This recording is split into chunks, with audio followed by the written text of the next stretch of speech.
जय गुरुजी संगत जी। जब आप इस सत्संग को सुन रहे हैं, उसी समय गुरु जी आपकी समस्या का समाधान कर रहे हैं। संगत जी, क्या आपको पता है कि इस पल जब आप ये वीडियो देख रहे हैं, ये कोई साधारण क्षण नहीं है। जब किसी की पुकार इतनी तीव्र हो जाती है कि वो रात दिन एक हो जाए, जब दर्द इतना गहरा हो जाता है कि सांस लेना भी मुश्किल हो जाए, जब लगता है कि अब कोई सुनने वाला नहीं, तब गुरु जी चुपचाप काम करना शुरू कर देते हैं। और ये सत्संग उसी काम का हिस्सा है। ये कोई मनोरंजन नहीं है, ये गुरु जी की तरफ से आपके लिए एक संकेत है। मेरे बच्चे, मैंने तुझे देख लिया है, तेरी समस्या को समझ लिया है, अब तू बस मुझ पर छोड़ दे। और जब गुरु जी कहते हैं कि वे संभाल लेंगे, तो वे संभाल ही लेते हैं। अगर आपने अभी तक वीडियो को लाइक नहीं किया तो तुरंत करें और कमेंट में लिखें, गुरुजी मेरा सब संभालो, ताकि आप इस दिव्य कृपा को अपने जीवन में उतार सकें। आज मैं आपको एक ऐसी सत्संग सुनाऊंगा जिसने एक बेरोजगार युवक को अपने सपनों की नौकरी दिलाई। जब सब दरवाजे बंद हो गए, तब गुरु जी ने एक नया दरवाजा खोल दिया। और शायद ये कहानी आपके जीवन में भी नई आशा जगा दे। जय गुरु जी। संगत जी, अनंतम अनंतम शुक्राना गुरु जी। गुरु जी के चरणों में कोटि कोटि प्रणाम और सारी संगत जी को जय गुरु जी। जब भी जीवन में अंधेरा घना हो जाए, जब चारों तरफ रास्ते बंद नजर आए और जब दिल में ये सवाल उठे कि अब आगे क्या, तब गुरु जी अपने तरीके से जवाब देते हैं। वो उत्तर हमेशा शोर में नहीं आता, वो उत्तर शांति में आता है। जैसे कि ये सत्संग संगत जी, ये सत्संग कोई साधारण वीडियो नहीं है। ये एक संदेश है, एक बुलावा है, एक संकेत है कि अब गुरु जी आपके जीवन की बागडोर अपने हाथ में लेने जा रहे हैं। आज जो आप सुनेंगे वो केवल सत्संग नहीं है, ये वो अनुभव है जिन्होंने टूटे हुए दिलों को फिर से प्रेम से भर दिया, जिनसे असंभव लगने वाले सपने सच हो गए और जिनसे मृत्यु के द्वार से भी लोग वापस लौट आए। एक संगत का जीवन बदलने वाला अनुभव। एक संगत भाई थे, राजीव कुमार, उत्तराखंड के देहरादून के रहने वाले।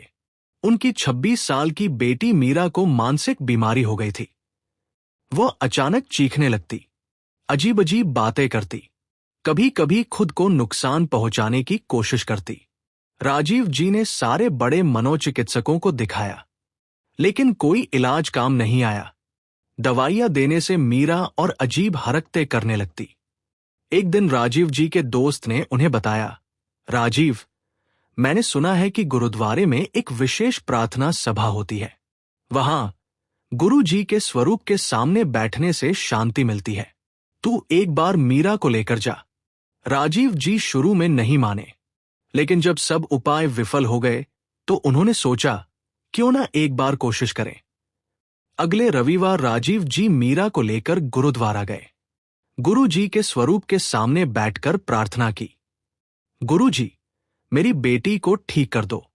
वो पहले बहुत खुश रहती थी, अब उसकी ये हालत देखकर मेरा दिल टूट जाता है। पहले दिन कुछ खास फर्क नहीं पड़ा, लेकिन राजीव जी ने हार नहीं मानी। अगले रविवार फिर गए, फिर अगले रविवार। चौथे रविवार के बाद मीरा में बदलाव दिखने लगा। वो शांत रहने लगी, चीखना कम हो गया। 2 महीने में मीरा बिल्कुल सामान्य हो गई। आज वो बिल्कुल स्वस्थ है। राजीव जी कहते हैं, गुरु जी ने वो किया जो डॉक्टर नहीं कर सके। संगत जी, अगर आप भी ऐसी किसी स्थिति में हैं जहां कोई मानसिक या शारीरिक बीमारी से परेशान है, तो आपसे विनती है, पूरे मन से कहिए, शुक्राना गुरु जी का, और इस वीडियो को लाइक जरूर करें, क्योंकि जितनी भक्ति आप दिखाएंगे उतना ही आशीर्वाद मिलेगा। गुरु जी हमेशा कहते थे, तुम मेरे हो और मैं तुम्हारा, अब चिंता छोड़ दो। और ये वाक्य किसी के जीवन की पूरी दिशा बदल सकता है। जो भी संगत आज परेशान है, दुखी है, हताश है, आज गुरुजी उन्हें सिर्फ ये कहना चाहते हैं, बच्चे, अब तेरी चिंता मेरी है। आपकी स्क्रीन पर यह वीडियो चल रहा है, मतलब गुरुजी की नजर आप पर है। अब आगे क्या होगा? आपकी परेशानियां कैसे दूर होंगी? आपकी इच्छाएं कैसे पूरी होंगी? ये सब हम इस सत्संग में आगे जानेंगे। लेकिन उससे पहले कमेंट बॉक्स में एक बार दिल से लिखिए, गुरुजी तुम ही मेरी आशा हो। और अगर अभी तक आपने वीडियो को शेयर नहीं किया तो जरूर करें, ताकि किसी और के दुख भी दूर हो सके। श्रीमती सरिता पांडे की जीवन गाथा का सत्संग सुनिए। संगत जी, बेटे की बेरोजगारी से सफलता तक की सत्संग। नमस्कार संगत जी, मेरा नाम सरिता पांडे है। मैं छत्तीसगढ़ के रायपुर में रहती हूं। मेरे पति राम प्रसाद पांडे एक सरकारी स्कूल में टीचर थे। हमारे 2 बेटे हैं, 28 साल का बड़ा बेटा विशाल और 24 साल का छोटा बेटा अंकुर। संगत जी, 3 साल पहले तक हमारा घर एक अंधेरे में डूबा हुआ था। मेरा बड़ा बेटा विशाल एमबीए करने के बाद 4 साल से बेरोजगार था। कहीं नौकरी नहीं मिल रही थी। घर में तनाव, बाहर समाज का ताना और विशाल का टूटता आत्मविश्वास। लेकिन गुरु जी की कृपा से आज विशाल एक बहुराष्ट्रीय कंपनी में मैनेजर है। आज मैं आपको बताऊंगी कि कैसे गुरु जी ने एक बेरोजगार युवक को सफल बना दिया। विशाल बचपन से ही बहुत होशियार था। स्कूल में हमेशा टॉप करता। 12वीं में 92% आए। फिर उसने इंजीनियरिंग की, अच्छे कॉलेज से, फिर एमबीए भी किया। हमने बहुत मेहनत से उसे पढ़ाया। राम प्रसाद जी की सैलरी से जो बचता वो विशाल की पढ़ाई में लगाते। कभी कभी कर्ज भी लेना पड़ता, लेकिन हमें खुशी थी कि विशाल अच्छी पढ़ाई कर रहा है। सोचते थे बड़ी कंपनी में नौकरी लगेगी, अच्छी सैलरी मिलेगी। विशाल का सपना था कि वो बड़ी एमएनसी में काम करे, विदेश जाए, घर की स्थिति सुधारे।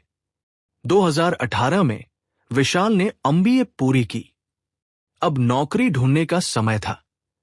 कैंपस प्लेसमेंट में कुछ कंपनियां आई, लेकिन विशाल का सिलेक्शन नहीं हुआ। मम्मी, बहुत कंपटीशन था। 200 स्टूडेंट्स के लिए सिर्फ 10 पोजीशन थी। कोई बात नहीं बेटा, बाहर भी नौकरी मिल जाएगी। विशाल ने नौकरी पोर्टल्स पर अपना सीवी डाला, लिंक्डइन पर प्रोफाइल बनाई। हर दिन 20 से 30 जगह अप्लाई करता, लेकिन कोई कॉल नहीं आता। पहले साल तो विशाल में उत्साह था। वो कहता, मम्मी, अच्छी नौकरी मिलने में समय लगता है। मैं सही मौके का इंतजार कर रहा हूं। कभी कभी इंटरव्यू का बुलावा आता। विशाल पूरी तैयारी करके जाता, लेकिन हर बार वही जवाब, आप बहुत अच्छे हैं। लेकिन हमें किसी और को सिलेक्ट करना पड़ा। क्यों मम्मी, मेरे में क्या कमी है? मैं क्या जवाब देती? मुझे खुद नहीं पता था। 1 साल बीत गया, विशाल को नौकरी नहीं मिली। दूसरे साल विशाल धीरे धीरे निराश होने लगा। अब वो पहले जितना उत्साहित नहीं रहता था। कहता, मम्मी, मैंने 2 साल एमबीए किया, लाखों रुपए खर्च किए और आज बेरोजगार बैठा हूं। बेटा, हिम्मत रख, नौकरी मिल जाएगी। कब मम्मी? मैं अब तक 200 से ज्यादा जगह अप्लाई कर चुका हूं। राम प्रसाद जी भी परेशान रहते। विशाल इतना पढ़ा लिखा है, फिर भी नौकरी नहीं मिल रही। धीरे धीरे घर का माहौल खराब होने लगा। सबसे बुरा तो तब होता जब रिश्तेदार मिलते। सरिता, विशाल को नौकरी लगी? नहीं, अभी नहीं लगी। अरे, इतनी पढ़ाई की, एमबीए किया, फिर भी नौकरी नहीं। वो ढूंढ रहा है। आजकल के बच्चे बहुत मांग रखते हैं, छोटी नौकरी नहीं करना चाहते। ये सुनकर मेरा दिल टूटता। विशाल कितनी मेहनत कर रहा था, लेकिन लोग समझते नहीं थे। पड़ोसी भी बातें बनाते, पांडे जी का बड़ा बेटा अभी तक बेरोजगार है, इतनी पढ़ाई का क्या फायदा? तीसरे साल विशाल पूरी तरह टूट गया। अब वो नौकरी ढूंढना भी कम कर दिया। दिन भर कमरे में बैठा रहता। विशाल, आज कहीं अप्लाई किया? नहीं मम्मी। क्यों बेटा? मम्मी, मैं थक गया हूं। 3 साल हो गए, कहीं कोई कॉल नहीं आता। विशाल की आंखों में वो चमक नहीं रही। वो जो आत्मविश्वास था, वो खत्म हो गया। दोस्तों से मिलना बंद कर दिया। सोशल मीडिया पर भी नहीं आता था। हम बहुत चिंतित थे। 4 साल हो गए, विशाल की नौकरी नहीं लगी। अब घर की आर्थिक स्थिति भी खराब होने लगी। विशाल की पढ़ाई के लिए जो कर्ज लिया था उसकी किस्त चुकानी थी। राम प्रसाद जी की सैलरी से घर का खर्च मुश्किल से चलता। अंकुर अभी कॉलेज में था, उसकी फीस भी भरनी थी। विशाल को भी बुरा लगता। मम्मी, मैं बोझ बन गया हूं। मेरी वजह से घर की हालत खराब हो रही है। ऐसा मत कह बेटा, तू बोझ नहीं है। मम्मी, मैं 28 साल का हूं। अभी तक मैंने 1 रुपया नहीं कमाया। धीरे धीरे विशाल अवसाद में चला गया। वो हर समय उदास रहता, खाना भी कम खाता। एक दिन मैंने उसके कमरे में देखा तो वो रो रहा था। विशाल, क्या हुआ बेटा? मम्मी, मुझसे अब नहीं हो रहा, मैं बेकार हूं। ये सुनकर मेरा दिल टूट गया। मेरा होशियार बेटा खुद को बेकार कह रहा था। उस रात मैं बहुत रोई, सोचती मेरे बेटे का क्या होगा। फिर एक नई समस्या आई। रिश्तेदारों ने विशाल की शादी के लिए दबाव डालना शुरू किया। सरिता, विशाल की उम्र हो गई है, शादी कर दो। लेकिन उसकी नौकरी नहीं है। कोई बात नहीं, शादी के बाद सेटल हो जाएगा। लेकिन मुझे पता था कि बिना नौकरी के कोई लड़की नहीं देगा। 1-2 रिश्ते आए भी, लेकिन जब पता चला कि विशाल बेरोजगार है तो मना कर दिए। बेटा बेरोजगार है? नहीं, ये रिश्ता नहीं होगा। विशाल को और चोट लगी। एक दिन स्कूल में राम प्रसाद जी के एक सहकर्मी ने उनसे बात की। उसका नाम था सुरेश जी। राम प्रसाद जी, आप बहुत परेशान लग रहे हैं। राम प्रसाद जी ने सारी बात बताई।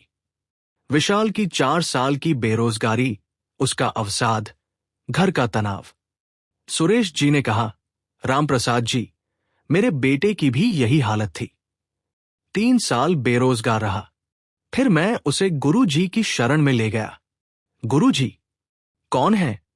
राम प्रसाद जी, वे एक महान आत्मा है। उनका स्वरूप गुरुद्वारे में है। वहां जाकर प्रार्थना करने से चमत्कार होते हैं। राम प्रसाद जी पहले नहीं माने, लेकिन सुरेश जी ने जोर दिया, आप एक बार चलकर देखिए, विश्वास करिए। उस रात राम प्रसाद जी ने मुझसे बात की। हमने सोचा, अब सब कुछ कर चुके हैं, एक बार ये भी कर लेते हैं। अगले रविवार हम तीनों, मैं, राम प्रसाद जी और विशाल, गुरुद्वारा गए। वहां पहुंचकर मुझे एक अजीब सी शांति महसूस हुई। बहुत सारे लोग बैठे थे। गुरु जी का स्वरूप बहुत सुंदर था। उनकी आंखों में इतना प्यार था कि मेरी आंखों में आंसू आ गए। हम गुरु जी के स्वरूप के सामने बैठ गए। मैंने दिल से प्रार्थना की, गुरु जी, मेरे बेटे को नौकरी दिलवा दो। 4 साल हो गए, वो बहुत टूट गया है। अब आप ही उसका सहारा हो। शुक्राना। राम प्रसाद जी और विशाल ने भी प्रार्थना की। उस दिन सत्संग भी था। लोगों के अनुभव सुने, कैसे गुरु जी ने उनकी मदद की। एक युवक ने कहा, मैं 5 साल बेरोजगार था। गुरु जी की कृपा से अब अच्छी नौकरी है। ये सुनकर विशाल की आंखों में पहली बार उम्मीद दिखी। ये सब हम इस सत्संग में आगे जानेंगे, लेकिन उससे पहले कमेंट बॉक्स में एक बार दिल से लिखिए, गुरु जी तुम ही मेरी मंजिल हो। और अगर अभी तक आपने वीडियो को शेयर नहीं किया तो जरूर करें, ताकि किसी और के सपने भी पूरे हो सके। संगत जी, सत्संग जारी रहेगा, लेकिन उससे पहले एक छोटी सी बेहद जरूरी बात आपसे शेयर करनी है। संगत जी, इस चैनल का छोटा सा प्रयास है हर दिन गरीब और जरूरतमंद बच्चों को भोजन करवाना। ये पवित्र सेवा गुरुजी की प्रेरणा से निरंतर चल रही है। रोजाना कई मासूम बच्चे गुरु कृपा से पेट भरकर सोते हैं और उनके चेहरों पर मुस्कान लौटती है। अगर आप भी इस पुण्य सेवा का हिस्सा बनना चाहते हैं तो श्रद्धा अनुसार सेवा राशि देकर इन बच्चों की मुस्कान में अपना योगदान जोड़ सकते हैं। गुरुजी कहते हैं, सेवा वो पुल है जो मनुष्य को परमात्मा तक पहुंचाता है। शास्त्रों में भी कहा गया है कि सेवा एक ऐसी ढाल है जो आने वाले अनजाने संकटों से व्यक्ति की रक्षा करती है। सच्चे हृदय से की गई सेवा गुरु और भगवान दोनों को प्रिय होती है। कई बार सेवा किसी विशेष कर्म को सफल करने का माध्यम बनती है। गुरु कृपा से जीवन की दिशा ही बदल जाती है। जब स्क्रीन पर क्यूआर कोड दिखाई दे तो इन आसान स्टेप्स को फॉलो करें। जैसे ही क्यूआर कोड दिखे, उसका स्क्रीनशॉट ले लीजिए। अपने मोबाइल की गैलरी में जाकर उस फोटो को खोलिए। अपने किसी भी यूपीआई ऐप पर, फोन पे, पेटीएम आदि में स्कैन फ्रॉम गैलरी का विकल्प खोलिए। उस इमेज को सेलेक्ट करके सेवा राशि जोड़े। आपसे निवेदन है कि 101 रुपए, 501 रुपए या 1001 रुपए की श्रद्धा अनुसार सेवा राशि देकर इस पवित्र कार्य में सहभागी बन सकते हैं। धन से की गई सेवा किसी जरूरतमंद का पेट भरती है, लेकिन भाव से की गई सेवा सीधे ईश्वर के हृदय तक पहुंचती है। गुरुजी कहते हैं, जहां सेवा है वहीं मेरा वास है।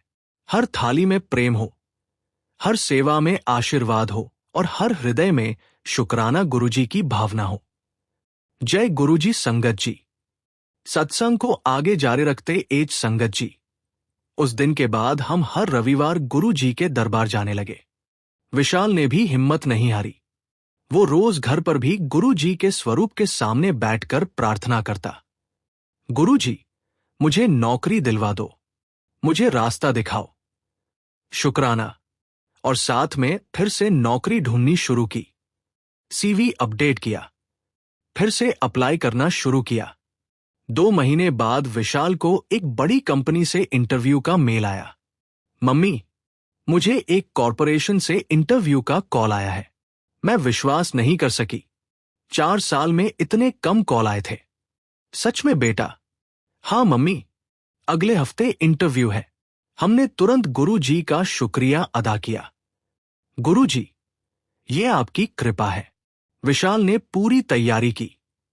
रोज गुरुजी से प्रार्थना करता, गुरुजी, इंटरव्यू अच्छा हो जाए। इंटरव्यू बहुत अच्छा रहा। 3 राउंड हुए। हर राउंड में विशाल ने शानदार परफॉर्म किया। 1 हफ्ते बाद ऑफर लेटर आ गया। विशाल को जॉब मिल गई, मैनेजर की पोस्ट पर। सैलरी 50,000 महीना। उस दिन घर में जश्न हुआ। हम तीनों गुरुजी के स्वरूप के सामने बैठकर रोते हुए शुक्रिया अदा किया।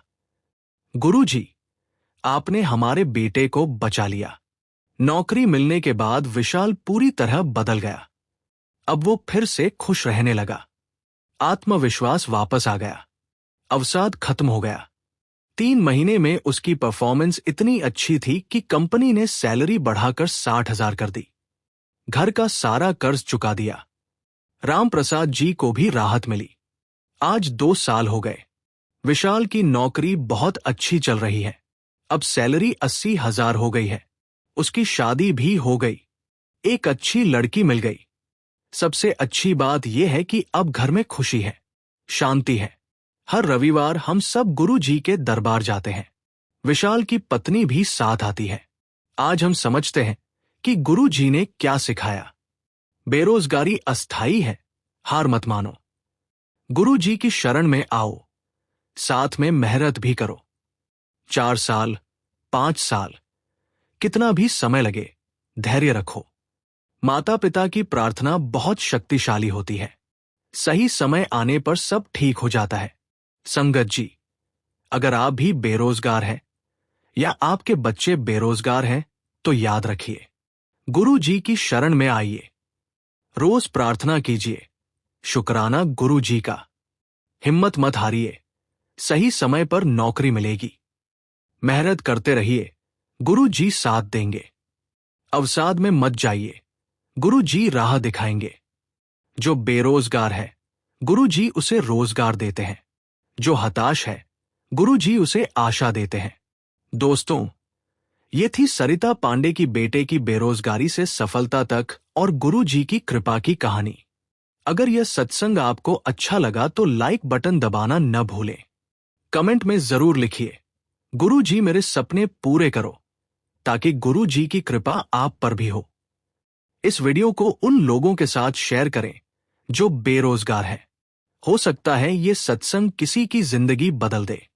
याद रखिए संगत जी, गुरु जी कहते थे, जब तुम हार जाते हो तब मेरा काम शुरू होता है, और जब गुरु जी काम शुरू करते हैं तो हर असंभव संभव हो जाता है।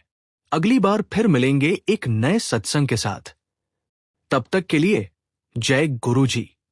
शुक्राना गुरु जी का, अनंतम अनंतम शुक्राना। धन्यवाद संगत जी। संगत जी, आज हम एक ऐसे पवित्र कार्य के लिए एकत्र हुए हैं जिसे स्वयं भगवान ने परम सेवा कहा है, और वह है लंगर सेवा। लंगर केवल भोजन नहीं होता, ये प्रेम, समानता और करुणा का प्रसाद होता है। जब कोई भूखा व्यक्ति एक रोटी खाता है तो उसके साथ उसका आत्मसम्मान भी लौट आता है। हमारे इस चैनल के माध्यम से निरंतर लंगर सेवा चलाई जा रही है, जहां जरूरतमंद लोगों को भोजन, जल और स्नेह से भरा प्रसाद दिया जाता है। संगत जी, ये सेवा अब और विस्तारित की जा रही है ताकि अधिक से अधिक लोगों तक अन्न का आशीर्वाद पहुंच सके। शास्त्रों में लिखा है, अन्न ब्रह्मेति व्यजानात्, यानी अन्न ही ईश्वर का स्वरूप है। इसलिए जब आप लंगर में सेवा करते हैं तो वह सीधे भगवान की उपासना के समान होता है। सेवा करने का तरीका, स्क्रीन पर दिख रहे क्यूआर कोड का स्क्रीनशॉट लें, फिर किसी भी यूपीआई ऐप को खोलें, स्कैन करें और अपनी श्रद्धा अनुसार राशि भेजकर लंगर सेवा पूरी करें। संगत जी, आपके द्वारा की गई हर सेवा किसी के जीवन में मुस्कान बनकर उतरती है, किसी के थके हुए शरीर को भोजन देती है, किसी मां की चिंता मिटाती है और किसी बच्चे के चेहरे पर खुशी लाती है। ये सेवा केवल अन्न वितरण नहीं, बल्कि कर्म योग है, जहां आप अपने प्रेम और श्रद्धा से किसी की भूख मिटाते हैं। आइए, आज हम सब मिलकर इस लंगर सेवा में जुड़े और अपने हिस्से की भक्ति को कर्म के रूप में व्यक्त करें। सेवा में जो संतोष है वह किसी और साधना में नहीं। अनंतम शुक्राना। जय गुरु जी।